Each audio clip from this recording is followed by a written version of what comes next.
வேண்டுமென்று திட்டமிட்டு அந்த படத்தில் சில காட்சி அமைப்புகளில் மஞ்சு வாரியார் பேசுகின்ற வசனமும் அதில் வருகின்ற சில காட்சிப்படுத்தலும் தமிழ்நாட்டு மக்களுக்கும் தமிழக விவசாயிகளுக்கும் எதிராக இருக்கிறது. குறிப்பாக மதுரை, தேனி, திண்டுக்கல் போன்ற மாவட்டத்தினுடைய மண்ணின் மக்களுடைய விவசாய நிலங்களை அடியோடு பாலைவனமாக்குற ஒரு முயற்சியாக தொடர்ந்து கேரளாவில் இருக்கின்ற மலையாள சகோதரர்கள் உண்மைக்கு மாறான கருத்துக்கள் படங்களை எடுத்து வருகிறார்கள். ஏற்கனவே உங்களுக்கு தெரியும், டேம் 999 என்று சொல்லக்கூடிய ஒரு படம் முற்றுமுழுமாக முல்லை பெரியாறு அணையை உடைக்க வேண்டும் என்ற கருத்தை அந்த படம் காட்சிப்படுத்தப்பட்டு இருந்தது.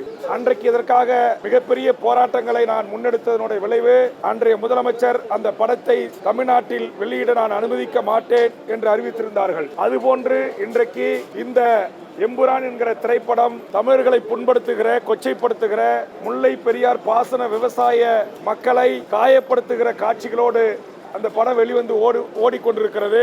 இதை தமிழ்நாட்டில் நாம் அனுமதிக்க கூடாது என்றும், ஒருவேளை அனுமதிக்கிற ஜனநாயக மாண்பு நம்மிடத்தில் இருக்கிற காரணத்தினால்